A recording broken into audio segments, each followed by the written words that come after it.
We were just chatting about your website, elitebusinesscruises.com, and I was really interested to know, just to start off, why some people would choose cruises as a way to drive business results.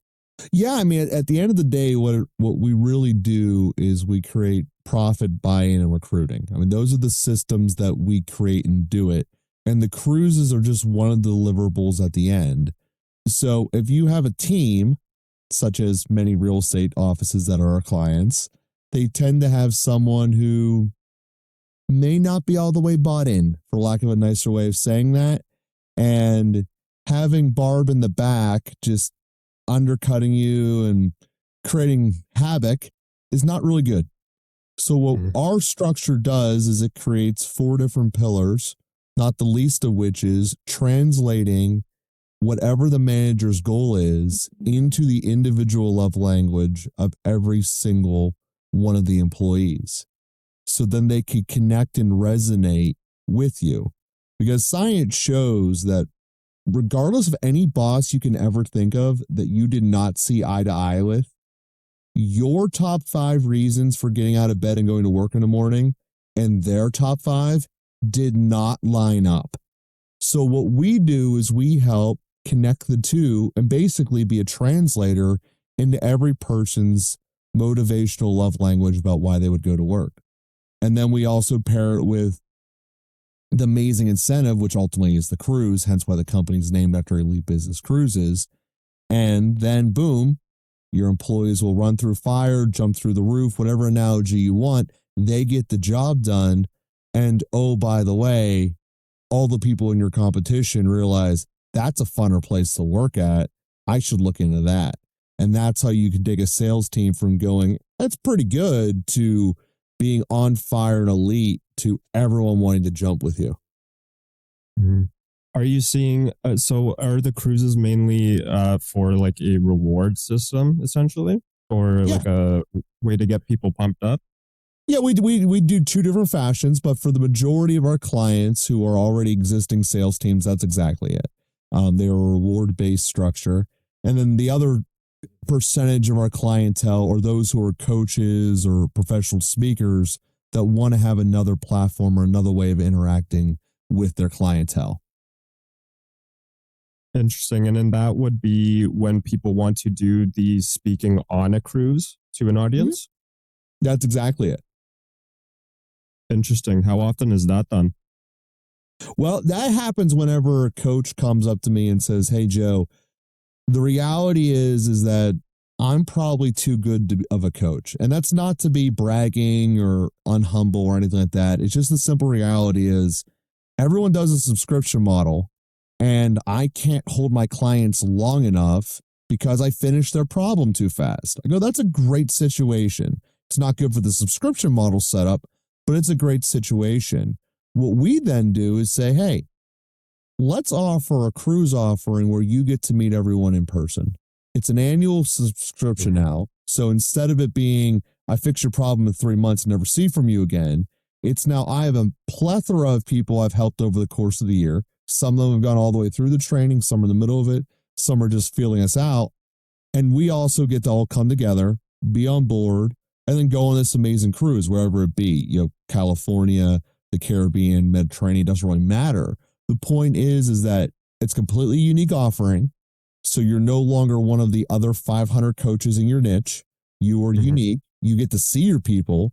And because it's such a wildly different offering, it's completely different pay scale that you're charging.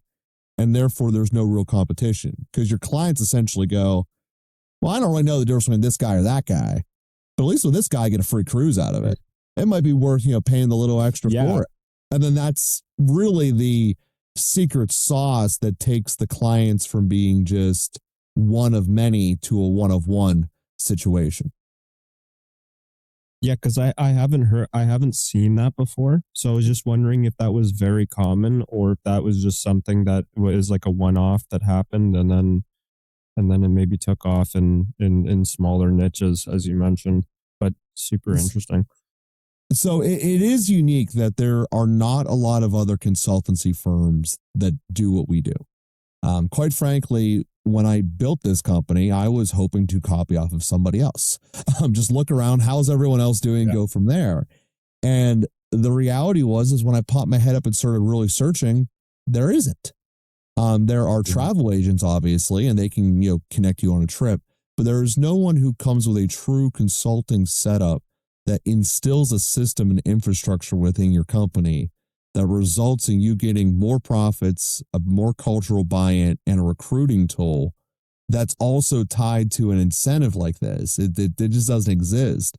So that's one of the really cool things that our clients also get to benefit from, because on the speaking circuit, sure, you can go out and you can fight to be on someone's stage and then sell from stage and do all that fun stuff, which we certainly allow our speakers to do on ours. But the major difference is they're your clients before they even show up. They've already invested in you. They already want to be a part of your world. They already like you to some degree.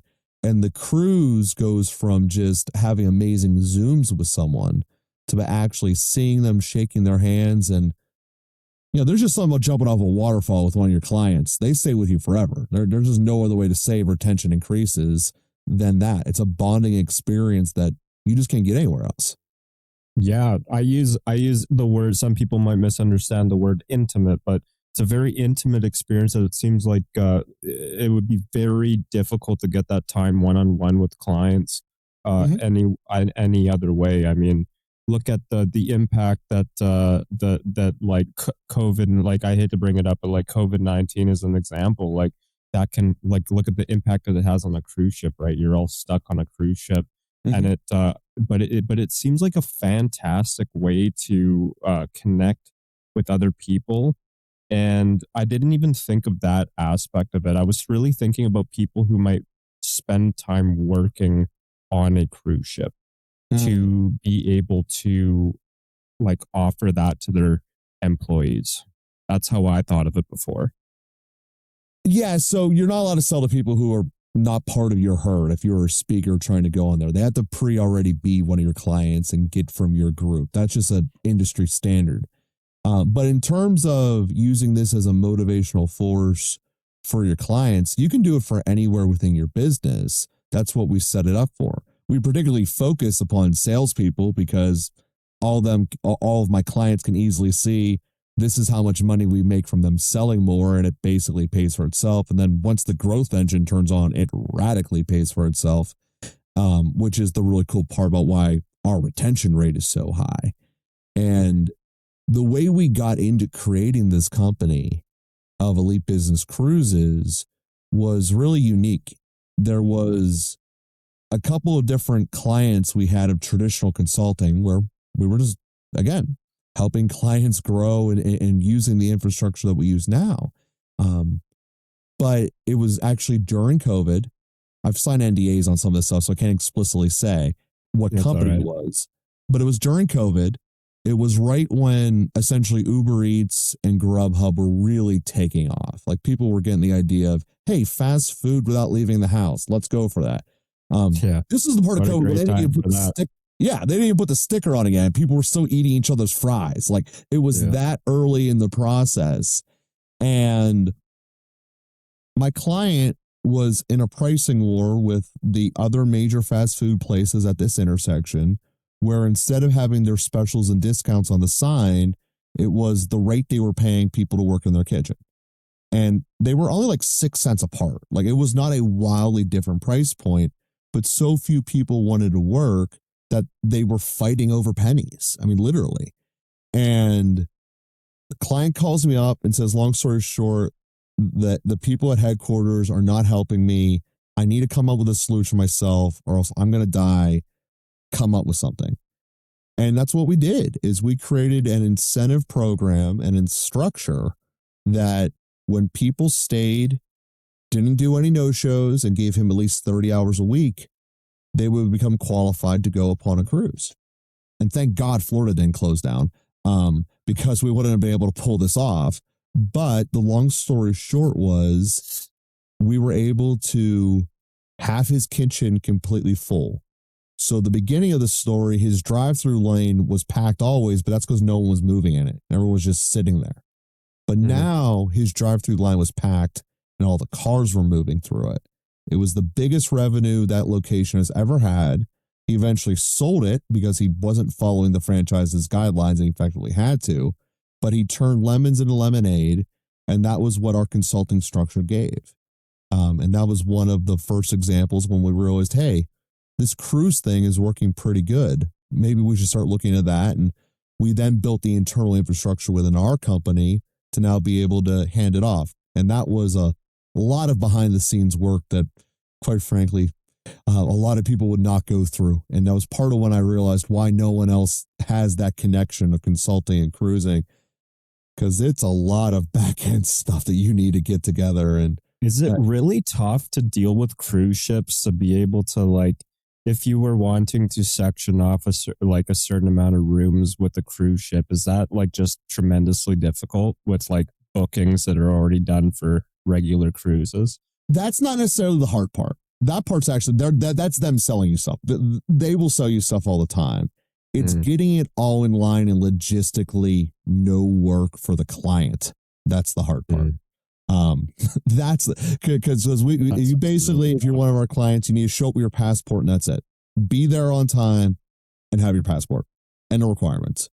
Getting to that step from having no starting point is where the law of the work is. But the cruises themselves, I mean, they want to help and collect your money. It's the in-between part of, all right, you're our clients, now let's make this thing awesome. That's where the challenge of the world was. I would have thought working with the cruise ships was the hard part, but it sounds like getting everybody in line on the client side is actually more difficult and interesting.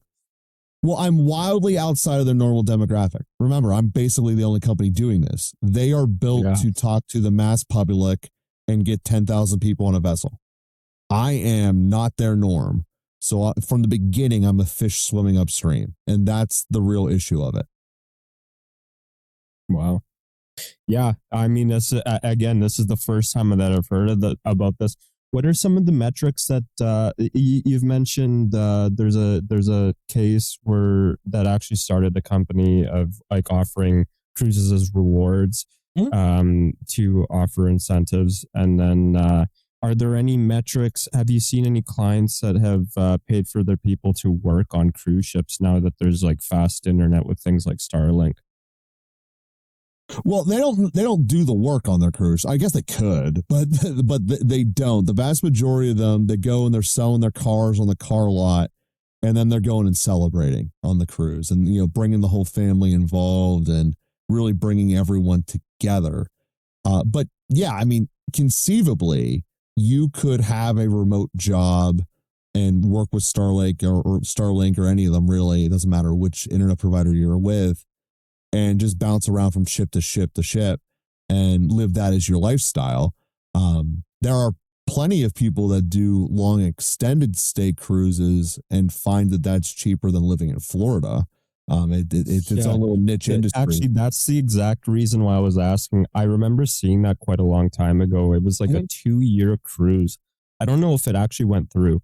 But it was like a huge price tag because it was factoring in like daily living and all that. So I was wondering if people were doing that on a regular basis, or if that was just like an extreme case of this like huge offering that was out there. That was interesting. Well, there certainly are long extended stay cruises that take you to less of the glamorous hotspots of the world. And they'll eventually land there. Like, for instance, the transition cruises. All the same ships that are in the Mediterranean live in the Caribbean, but they move out during hurricane season to go back over to Europe. Well, you can take that cruise and basically be at sea the whole time. You can take the cruise when it goes through the Panama Canal, either back to the Caribbean or over to Alaska. And these are all, off the beaten path ones that are duration ones. And then there's Asian ones that literally they'll go for weeks. So you have options of how to do that. And what a lot of people have found that once you factor in all the cost of living stuff, rent, food, basic medical, etc., it can be cheaper than a retirement in Florida. So it's a unique way of going about it. And again, you can work from it. They have the internet. You can certainly, if you have a remote job, you can do it. And there are people who have adopted the nomad life that still want people to take care of them that have taken it. It's not any of the things we sell, but it is part of the cruising ether that is out there. I would almost thought that you guys would have gotten into that, but I really don't know how prevalent that is. Like I don't think a lot of people would do that. I think it would be a very niche thing, so probably not a lot of business there. It is a niche thing, and when you think about the cruise industry as a whole, it's basically built for your vacations and having a week or so trip, and that's how it's built. That's the majority of people. So when you're coming at it with a niche request, whether it be I want to be able to create this amazing experience for my group, and this is how we're doing it, which is different than we park at an island and everyone has fun. There's a little more demanding upon the ship, and when you're going outside of the norms, even if it's creating the entire ship into one theme as a giant pep rally or something of that nature, it's unique. And, unique by definition is outside of the rinse and repeat formula that essentially the industry is in, because every industry is in that. You go and get a bag of Doritos, it's the same whether you get it here, there, or anywhere else, because it's a rinse and repeat product. Same with Ford, same with anything else. So the cruise liner has the exact same model. We want to treat everyone the same way to a high standard, and this is how you get into our world. Figuring out the adapter to get into the world differently, like I said, that's the challenge. Yeah, I mean, it's I mean, I've never even been on a cruise, to be honest. What are the do you, if you were to offer incentives for like a workforce or like younger people super interested in getting on cruises, or is it mostly like a workforce with like an older age demographic? Like, it's across the board. I mean, what we do is we'll pair the line that is geared towards what the clients want. We have some clients that want to tailor towards a specific demo. As you said, age is one of the ways they break it up. And we have some that just want to be able to take care of everybody and everything in between. So, like I said, it all depends on what it is that they're trying to achieve is really the answer. And we're able to tailor it in that regard very easily. It's the joy of working with many different cruise lines so that you're not pinned into just one's offering.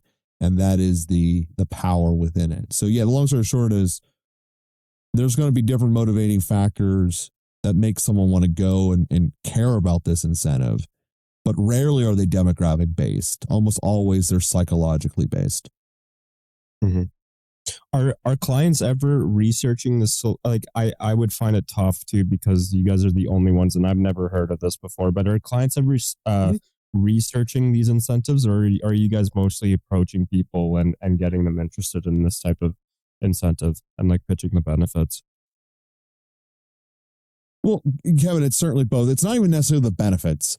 It's the problem that we solve. It's the fact that many managers, particularly sales managers around this country, are spending a lot of their time herding their own cats instead of going out and recruiting new talent to come join them. In general, sales managers know how to teach. They know how to make their sales force better when they actually will listen and pay attention. One of our major pillars is getting them to listen and pay attention. Another one of the major pillars is helping with the recruiting. So you don't need to spend your time herding your own cats. We basically do that for you. And then obviously going out and getting all-stars from other teams. Because while you can develop your own talent, and most people are very good at that, you get a lot more immediate results today when you can steal the best salesperson from Toyota to come on your Ford lot. That's an instant upgrade. And that's really, like I said, one of the benefits that people get. There's no difference between selling Allstate or Progressive. Once you can sell insurance, you can sell insurance. So give me the people who already are doing $100,000 a year. Let's bring them on my team. I'll pay them that. I'll pay them the same amount. I'll get credit for all the sales. And that's one of the ways that we really help make that sales manager's life so much better and basically become rocket fuel to their career to skyrocket up through their company. And that's the people who call us in to come help their situations. And that's the problem that we solve. The cruise is, like I said, this the sexy part at the end. Everyone likes it. We're having drinks. I'm actually getting to understand that now. Stuff. Yeah, I'm getting to understand that now. It's actually very interesting. Like it actually really worked on me too. Like I mean, I had a misunderstanding of something. I thought that something that was niche was obviously bigger, and then listening to you, it does sound like that, and it's just strange how a cruise does that. It makes you listen and it gets you interested. And so, would you say that you have like a very standard consultancy with this nice sticker at the end of it, and a nice prize essentially? Is that what you guys are doing? I want to say we have a standard consultancy. I mean, we do in the sense that we are solving basic, more not even basic and advanced business problems. You know, how to make us more money, how to get us to have people want to buy into our culture, etc. Where we really stand out from the consultancy part behind the scenes is the science element of it and the science that we're bringing to the table. We're not really a tech firm that believes you should just use ChatGPT to replace everybody. That's not us at all. What we bring in is science that shows how to connect and get more out of everyone. You know, Gallup releases a poll that says only 22% of the American workforce is engaged at work. Well, the solution to that is not get an AI to replace your workforce. The solution is to turn that from 22% engagement to 80+% engagement. And then the multiplier effect of the productivity of your people just skyrockets. That's really where we come into play, is we're masters of the science. You know, really every business, regardless of what it is, comes down to answers to two questions. What is the relationship that your business has with your employees? And what is the relationship your business has with the prospects / clients? If either one of those answers are okay, but that business is going to die. It's just a matter of when. What we do, I mean, that is the excel. fundamentals of business right there. If you're not doing those well, then there's no reason for the paper to exist, right? That's exactly it. And Kevin, you mentioned before COVID. COVID was an accelerant upon a problem that has just taken off. Most employers come from the mindset that I'm paying you, you should just do what we tell you no matter what. And the entire reason someone goes to work is because of their personal life. But because of all these different various legal and social pitfalls and landmines, most businesses never want to engage to the personal side of an employee. Well, that's one of the major starting points that we come from. Why are you coming to work? Why are you motivated to even caring in the first place? And getting that in line, that alignment between an employee and a manager and the larger company and overall doing the employment is the difference. And like I said, we don't necessarily teach people this is how you talk to an employee on your lot, or this is how you overcome this objection or that objection. Sure, we can, but that's not what our structure is really built for. Our structure is built for when your employees wake up in the morning, they want to be there. And when your employees want to be there, all kinds of other things happen. They tell their friends, you get more people wanting to apply to work for you. The clients are more excited to be there. All these important things that you want your business to be doing anyway magically fall in the line, and everyone is happier, more profitable, and people want to be there. I mean, at the end of the day, that's what we're all about. Profits, buy-in, and recruiting. That's what we do. Yeah, it sounds a whole lot easier to keep a consistent experience for customers as well. I could see how it would be really frustrating to deal with an organization that's not bought in, and then it's a luck of a draw and a call if you want to deal with the company. Oh, yeah. Yeah, I mean, if you look at that's what the insurance industry is notorious for. Is I had one advisor today, I had another advisor on the next statement, and guess what? My statement next quarter is going to have another advisor's name on it. It's a notorious problem, but it's also what it is, because the insurance agents, most insurance agencies start with, it's hard enough to pass the test to get someone certified. We just take as anyone who will do it. They pass the test, and then we'll see if they stick around. And the ones that are rock stars will keep, but the under ones just go through it. You know, when I wrote my book, Casino Sales Master, doing the research for it. And when you look at sales as an industry of itself, not necessarily as a subset of every other industry, but as an industry of itself, 90% of people who start a commission-based sales job will not be in the industry of sales within 48 months from now. That means they'll be out completely. It's a very hard thing to do. Over 90% of the people will be out within 4 years. Over 90%? Mm-hmm. Holy. That's why you see so many just churning through it. That sucks to hear because it's a very rewarding career for a lot of people. You know, that's just not being, I mean, that ties into why services like yours are very necessary. You need to get taught how to get with the program. And it's very difficult to do that if you're not dealing with people's needs. You mentioned that employers are scared to kind of say what needs to be said. Are you guys dealing with like all levels of employees or top performers? Where do you guys specialize, if anywhere? All across the board. I mean, we really come into a team and take them wherever they're at. Most teams are going to have the same ratios. They have a couple of people who are super rock stars. They have a couple of people who are anchors, and they have the majority in the middle that will go whatever direction that they're pushed and whatever direction the manager ultimately allows. And that's really where we come into, is that a lot of time the managers has amazing ideas that they know what they want to do and they know how to do it, but they're missing that traction point with the employees, and it's just not connecting.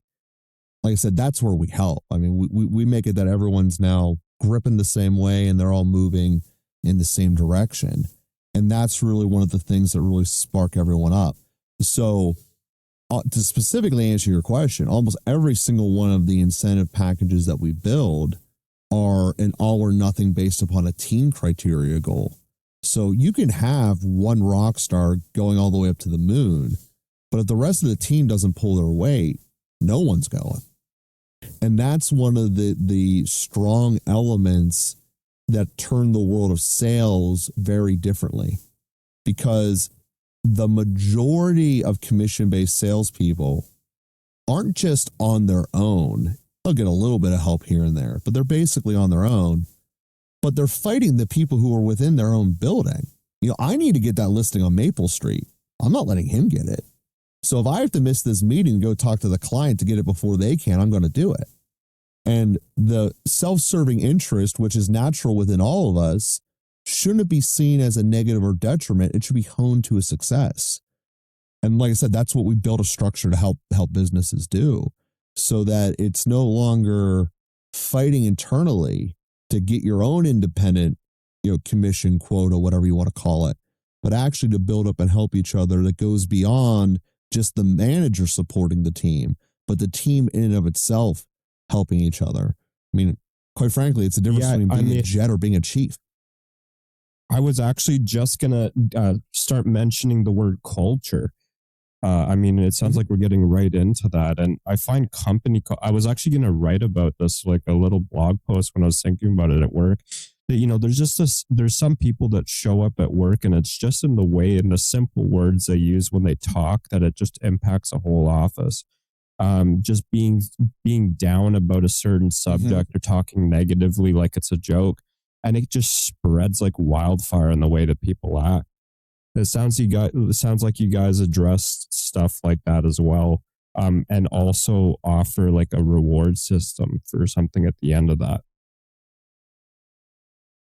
No, that's absolutely it, Kevin. Like when I talked earlier about Barb in the back, she's my specific real estate office example, because most people can visualize the Barb in the back who's talking negatively, bringing everyone down.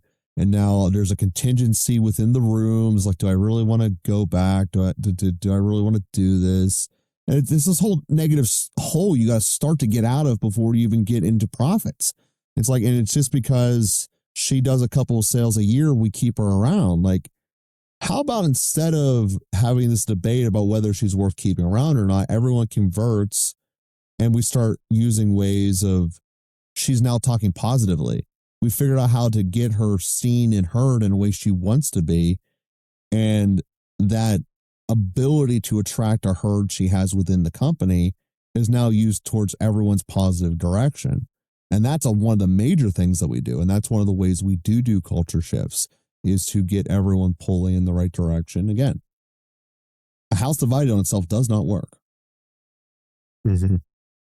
Yeah, it's tough to see that. It's quite frustrating. I'd be very thankful if I worked at an office where you guys came in and fixed that, because it really starts to feel like who gets fired, or this place is never going to start talking positively. You might not even know that the problem's there. That's the problem with culture. Mm-hmm. It's like it's nagging in the back. You just don't like showing up. You don't want to produce results. How do you guys what's your main delivery method of fixing a problem? Like talks to the company, or is there what kind of solutions are you guys implementing? So there's not a one size fits all model of that. We come in starting with whatever their initial conversation metrics are. If they're predominantly an email based firm, cool. If they're coming in where it's a lot of one-on-one conversations, we help the manager how to communicate with each of their people on their own personal level. If it's a Zoom-based structure, we do those. I mean, like I said, we all go off of what the company's already accustomed to. And to your larger point there, Kevin, of how language can bring everyone down, that's one of the areas we specifically built the structure around, which is that language of not being positive for the sake of being positive, because that doesn't work, but being able to address it in a way in which each individual will hear their own love language, which is way, way more powerful than just being blanketly positive. You frame that in a way that I haven't heard. That's very interesting. They're hearing it. They're hearing it in their own love language. It doesn't mean that you have to give it in their own love language in every way. And that's quite interesting how you do that. Do you work with each employee in some cases on an individual basis to help them through that? Oh yeah. Yeah. So when a client hires us on board, the first thing that we do is we have every employee that we're responsible for. We have them fill out a psychological exam. Long story short, that's how we determine everyone's strengths. And then when we're doing our one-on-one messaging, even if it's an email that needs to tell everyone, this is how many units we sold, this is how many we need to sell by the end of June, every single one of them are going to get that email written differently in accordance to their own language. So that way, every person is literally addressed in their own unique, special way. And that's not meant to be like, oh, you guys can't handle being heard another way. It's when you speak to them in a way that they want to be heard and they know that you spent the time to make it specifically to them. It's another element of personalization and caring that will go to the next level.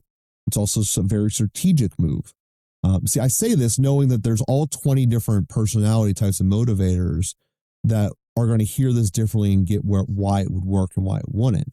So whether it's a feeling based answer, a just get it done, or anything in between, we tailor it to them so that they get us. It's not different than selling to a client. When a client goes, this guy truly understands me, they're way more likely to buy. So we understand that, most sales managers know what they're doing. They just need the people to listen. And that's where we come in. I feel like a lot of people might not even do that when they're selling somebody, there's already problems in sales as it's like to begin, right? That's very interesting though. I mean, I feel like everybody might struggle with the 20 personalities and understanding how that might have an impact. But thinking about receiving an email about a sales target and when there's some history in the company, it feels a little stressful to get those emails, or it might just not work for you to motivate you. It just starts to seem the same, I feel like everybody could relate to that being personalized. Yeah, and then they never are. It's we even go deeper than this because there are some people that want to get that recognition in front of everyone. Hey, I am in the lead. You tell every single person I'm in the lead because that's what I'm here. That's what I'm going to keep doing. I'm going to keep winning. I'm going to be in the lead. And that's the way it is. And there are some people that are like, yeah, I did my job. I don't need this whole big praise of it. I mean, you can see the same thing in the world of donations. You see people anonymously donate huge amounts of money. Yeah. And you see people give $10 and they want their name on a building. Comparatively, it's like that. What? But, nonprofits have learned this, that you learn how to do it. It's at the end of the day, it's still a relationship. It's just, how do you celebrate people correctly? How do you motivate them correctly? There's times to have the carrot, there's time to have the stick, and how to use it in a way that actually will respond to each person correctly is a system.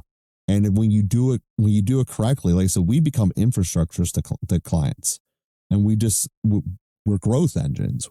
And that's what happens. You wake up, and you're like, wow, when we first started with you, the building only needed to sell 28 cars. Now, 18 months later, we're moving 42 cars. Well, there's a lot of growth that happens there. And if you just use that as a generic example, it's what our clients go through all the time, regardless of what it is that they're selling. The donation example is actually such a brilliant example of this. Like, why are you donating to something? It's so different. And the reward, do you want a reward? Do you want to do it for a simple tax receipt? Do you want, like, oh my goodness, it's like that is so bad. That's such a great example. I mean, I could see how this is getting so much more relevant as technology develops and as there's more like remote and communication through networks. Yeah, I mean, the technology element is certainly real. I mean, there's no way that that's not changing or growing. And I mean, it really comes back to one of the fundamental things that society hasn't figured out yet, which is, how do you truly motivate someone that you don't see? But we haven't even figured out, backtrack the question before that. How do we actually motivate people we do see? If you go through the history of the way companies were built, and you can even see this in some modern teams, is that the reason they were successful is basically they kept hiring people who were exactly like the manager, and the manager knew how to relate to them because they were just like him. All right, that's cool and that works for a while, except for the fact that you're taking away over 80% of the potential workforce out of the category. But if you find someone who's a perfect fit for you and you both can do it, great. But that doesn't work. Or you can just say, this person is the superstar greatest, and we're going to mesh together no matter how hard they are on everyone else. I just want to win the ring. That's ultimately what Tom Brady and Belichick did. That they were horrendous people to be around. But you dealt with it because you wanted the outcome. Well, is your employee, I'm going to deal with it just because I want a paycheck, and I'm not going to really last for that for 30 years. Most Patriots left within 2 seasons. It's why there are only 3 Hall of Famers from a 6 Super Bowl ring, because they all left. No one wanted to stay in there, and the success wasn't worth it. Do you want your place to be that? Sure. The rings are there and the Super Bowls are there, but no one wants to celebrate with you. I mean, that's ultimately what you're building in a lot of ways. To a firm like that? I mean, have you ever even had a client approach you and act like that? It just seems like there's no helping that to somebody like me, but I don't have the experience. Well, I'm yet to have a client be self-aware enough to realize that they're doing that. But we certainly have dealt with this problem. And the reality is you just dive into it. And I know how to talk to all the managers the same way I know how to talk to salespeople. Like you could argue my secret power is knowing what they are and how to communicate with everyone. But it goes way beyond that. And because I can see your interactions are wrong, and I can go out and talk to you about how to build a relationship up correctly. Again, it's what you said. Most people don't know that they're doing it wrong. They just see, hey, live hard, play hard, and you're not able to handle it anymore. So someone new will come in the door who will. Yeah. Okay. I bet the turnover's what if you were able huge to retain?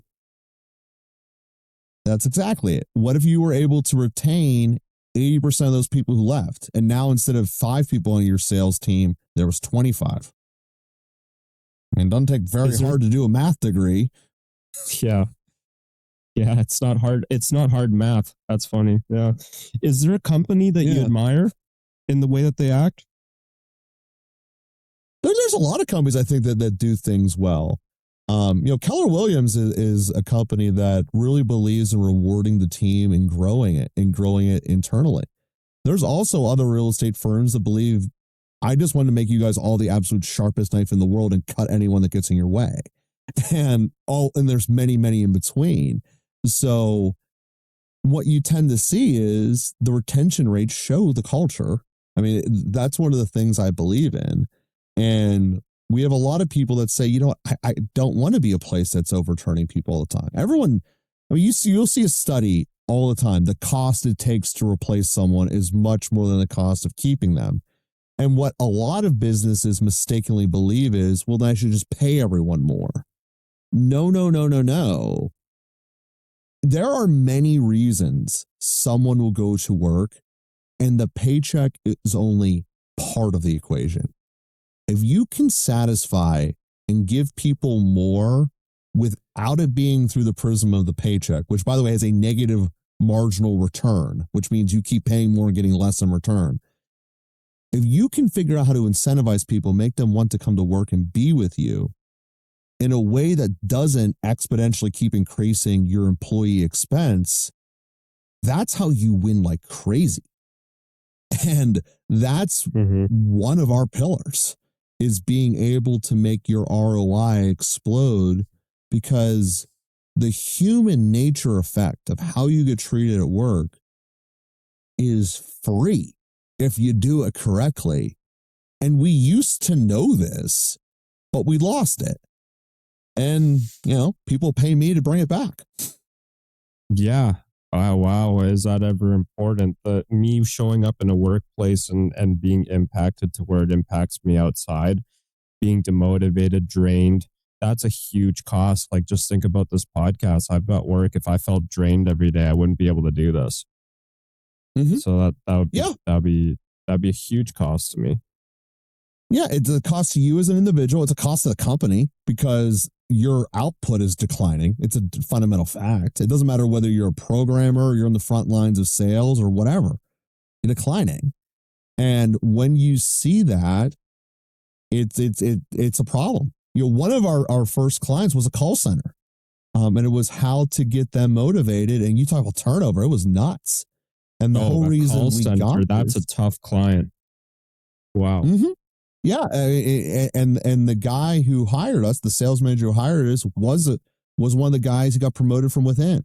So he saw how horrible it was, and they were the kind of call center that when you got done with a call, the person you were on the phone with would leave you a review: 1, 2, 3, 4, 5, 5 being awesome, 1 being bad.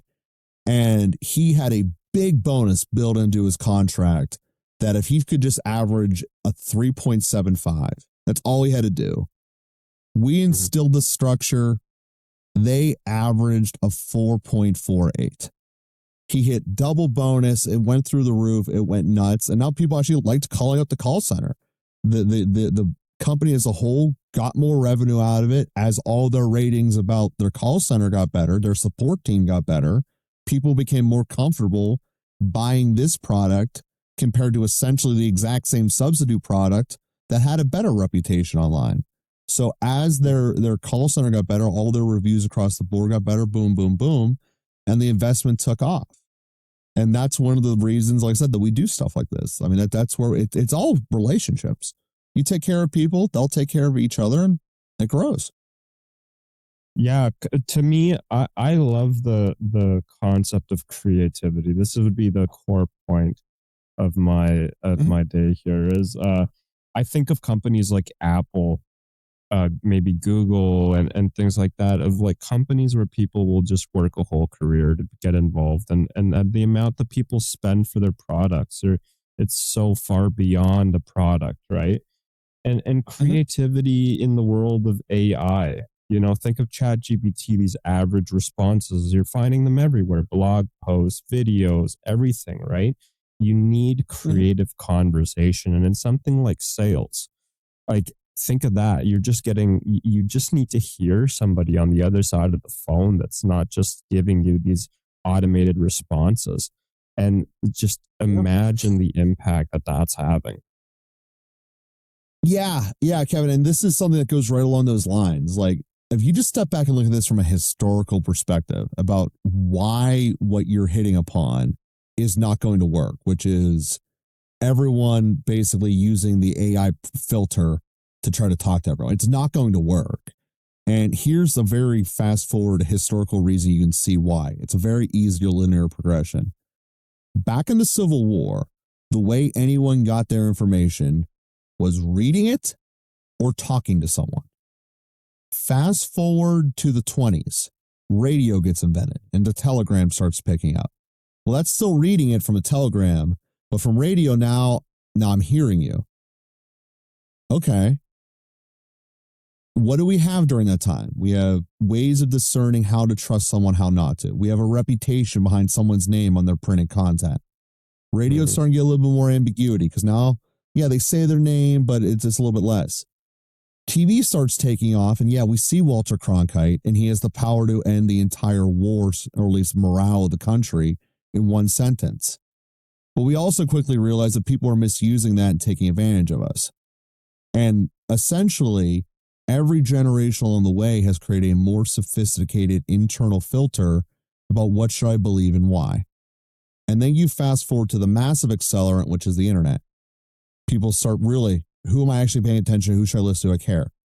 And then the iPhone comes out, and now we are in a hyperdrive of catfishing and all that.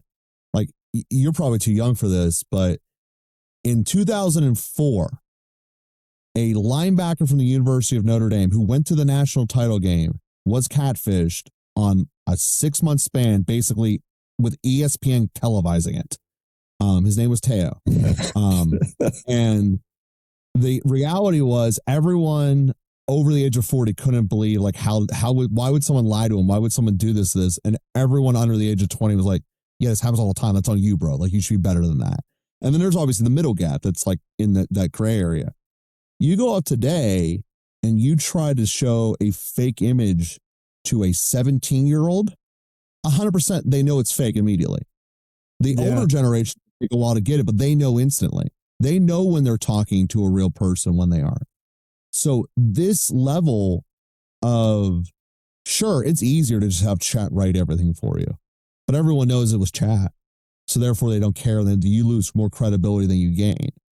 And that's one of these things that all these platforms are inherently fighting with.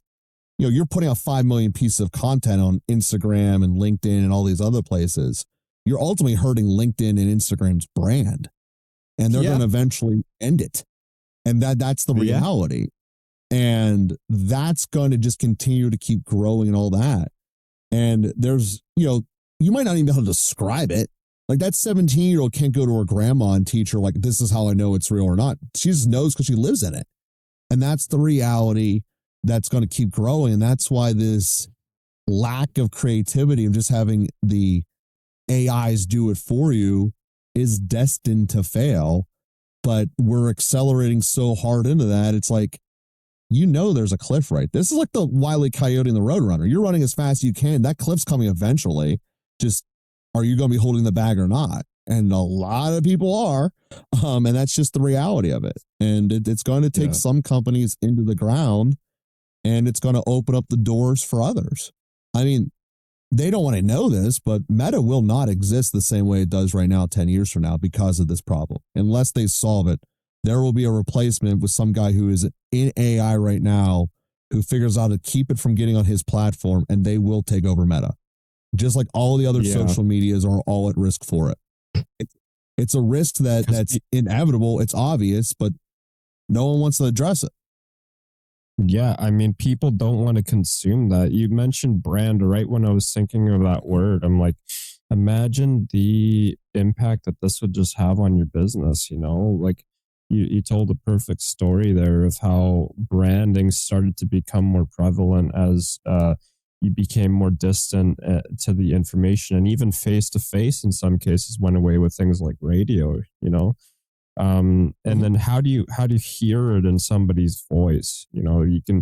It's even beyond the voice. What's the culture that's stayed around an organization? that's very tough to fix. But, it can be fixed with what you're saying here. It's very tough to fix and very easy to lose too. Bud Light showed how easy you can lose it. Yeah. Saw that. I mean, they lost 25% of their market share that you have to recover 4 years later. Yeah. How did that change? That changed so quick. That was incredible. Like, that felt like it was overnight. Yeah.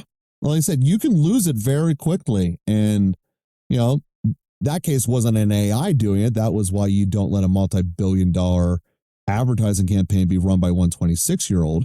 But that's why you have to have with all these tools, you have to have oversight and know what you're doing. That's part of building a successful structure. Yeah. Well, anyways, interesting conversation. I've gotten super interested in culture. Obviously AI, I have very similar views to that. It very much depends on average numbers. Average numbers have always stricken me as a little bit annoying because, just spending 5 more minutes on your writing and writing it a little closer, a little less boilerplate can really have a huge impact when almost everybody's doing it nowadays.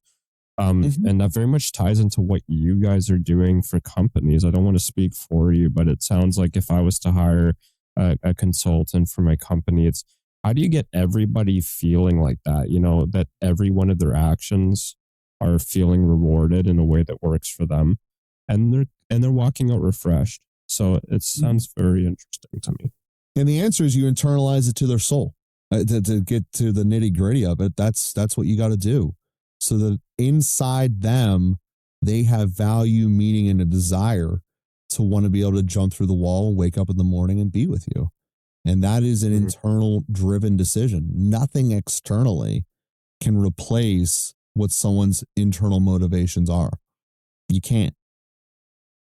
Yeah. Does the time it takes to work with companies to learn about their people to this extent vary super widely, or is there like an average out there like that you've found? There is a steep learning curve to truly understand how the relationships dynamically work. And that's a human to human relationship connection.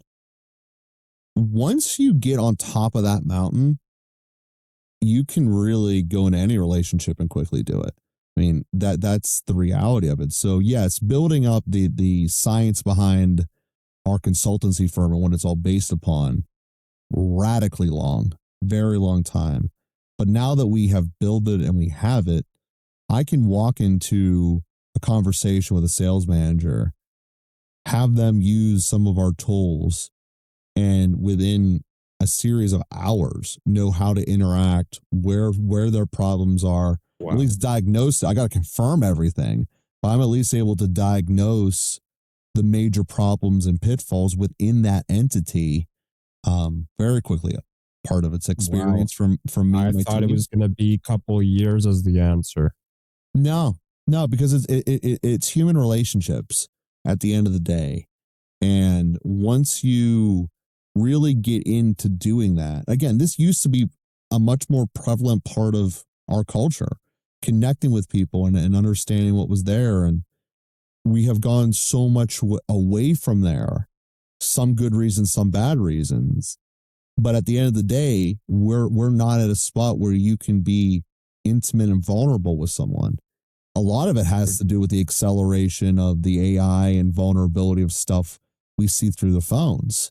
You started being 13 years old and we're living behind a filter then. It's going to be natural to do it when you're 25 in the workplace.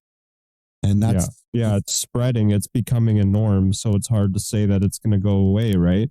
So people are becoming more distant to how to interact with people. They're also becoming more sensitive at the same time, because when you pull away from other people, you become more sensitive behind technology and details. So that really starts to create a lot of problems, and that shows a lot of need for somebody who's been researching this and building tools. I think by default, it would take a couple of years to understand your people to this level with none of those tools. Well, So there's a difference between understanding what they're going through and living it with them. That's an important clarification. To actually be able to be 100% with them and know where they're at and be their best friend and know all that, that is a matter of years. But to understand the phenomena that you just described, that I feel less connected with people as I hide more and more on my phone, and that makes me more vulnerable, more afraid, more anxious. All of that happens naturally, and it all stems from one core problem, which is a fear and not knowing how to be appropriately vulnerable. And a lot of this has been taught the wrong way by Meta from the beginning when you first get your first selfie-taking iPhone. It's a much larger problem with women than it is with guys. Not to say it's not for guys, but it's a much larger problem with them. And if you don't know how to correctly be vulnerable, you cannot successfully build relationships in the long term. But your body is naturally required to have meaningful relationships. So you're simultaneously knowing you are called to do this the same way you are knowing you are calling to eat something. And you know you're making it harder on yourself to do it. It's a psychological vortex of failure that you are creating. And there are chapters of this in my book. Oh, wow. It wraps in perfectly. I was going to get you to mention something quick about most interesting part of your book that you consult on most often that people can read to. But let me touch on quickly. Great point right there. How are people supposed to focus on work when they're thinking of all this in their mind? You know, it's almost like cognitive dissonance. There's like, you need one thing, but something else is happening. You got something bouncing around in there, you know? Yeah, no, that's exactly it. And, you know, my book has a lot of this science in it. My book is called Casino Sales Master, Proven System to Beat the Odds in Sales and Life. And it is really the outlining of how all this science gets used in practice. So I wanted to take a test against the hardest dragon that every culture universally agrees upon. And when you look at every culture across the world, there's not a whole lot of things they agree upon. Like, air should be clean, I want my water to be drinkable, and casinos are built to take your money. So if you can use just relationship skills to go into a casino, play the games they want you to play, and still have them pay you, playing their way in a way that they have rigged in every way possible, and still do that because your relationship skills are that sound, that is something that's completely world different. And that's what the book is about. So it teaches people a lot, but it is not a dry textbook at all. And it will teach you how to get a casino to want to pay you, how to get your adult daughter who hasn't talked to you in 12 years to pick up the phone and actually have meaningful conversations with you, how to get a boss to give you a promotion, how to sell better, obviously. And that sales is in the title for a reason. And all of these different things are what we bring to the table, and that's what the book does. You can get that on Amazon or at casinosalesmaster.win. That's great. I mean, what better example than sales where somebody's trying to take advantage and maybe even feels bad that they're getting the best deal on you. And then if you're able to win in there, you've really mastered it. So that sounds like a very fantastic, very interesting book. Mm-hmm. Oh, it is. Is there any is there any like chapter that stands out to you that when I write, there's some parts of my writing that I favor over others? Is there something that's like you found in absolutely everything? Yeah. So there are, I mean, vulnerability the vulnerability chapter is certainly important. And part of that chapter, we talk about how there are some things I just absolutely do not like. But you know, there's also a requirement to it's not about me. You know, the relationships have two sides, etc. And I was with a dealer who just absolutely loved the 1990s Braves, and I gotta tell you, I hate the Braves. Especially that era. Like, I never liked Bobby Cox. Chipper Jones, I always felt was like, no. I mean, Maddox was cool. Like, he could pitch the ball like crazy. But the only one I ever really liked was John Smoltz. Of all of those 40 people over the 10-year span that were like the main Braves, was Smoltz. And this guy's going on and on about the Braves. And I was able to just turn and talk about John Smoltz for all. The guy loved it because it was like a deep dive in his favorite thing. And instead of just clicking that box of I hate the Braves, run away, talk about something else, I found that spot that really connected with him. And then magically, while talking to him about the thing that mattered the most to him, treating him like a person, doing all the other things that I teach how to do correctly with a dealer in the book, which is what you do with any relationship. That's just the prism of a dealer. But magically during that period, I made roughly 20 times what I was betting as we were talking about John Smoltz. Somehow I just kept winning. And the reason was he could control it. And that's how it happened. Actually, at the end of it, he told me I had to leave before his pit boss showed up. So that's what I did. That is a wild story for a wild book. People should check that out to see how that was written. Wow. So mostly depending on psychology in your consultancy and line of work. Oh yeah, yeah. I mean, quite frankly, 97% of people, if not more, will never know the science of how they build a relationship. But it's arguably one of the most important things you do. You know, you don't know the science of how you breathe, so it's like, I don't even know how to build a relationship. I don't know how I breathe. It just works and happens. Okay, cool. Move on to the next thing. But when you actually start to learn how you build relationships, how your brain works, how you connect with other people, it is world changing. And like I said, that's what we bring to our clients is world changing result. Now we talk about the problem we solve, which is more profit, buy-in, and recruiting. But it's world changing at the end of the day. Yeah, it's really tough to put on a spreadsheet. You can, but in part, it's really tough to tell somebody that they're going to come home and feel completely different after work. Something like that. It's just impossible to measure that. And and that just shows the rewards. You know, somebody might not even know why they want to show up every day and give their all. That's probably what you're looking for every day from your clients. So I can't imagine that it's a tough time to find tons of people in need. Yeah, it's a lot of people. I do what I did yesterday, and there's not a little thought or passion behind it, and instilling that with someone, you know, it brings them to life and makes them come alive.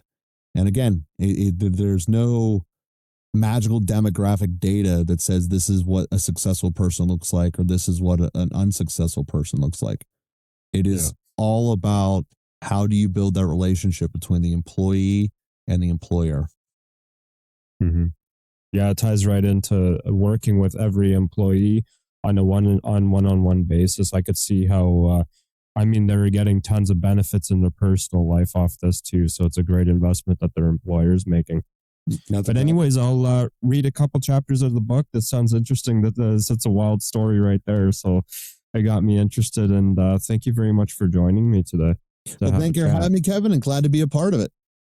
Yeah, one more time, why don't you let people know where they can find you, and then we'll cut it short here. Elite Business Cruises. That's Elite Business Cruises is where you guys can come out and find me.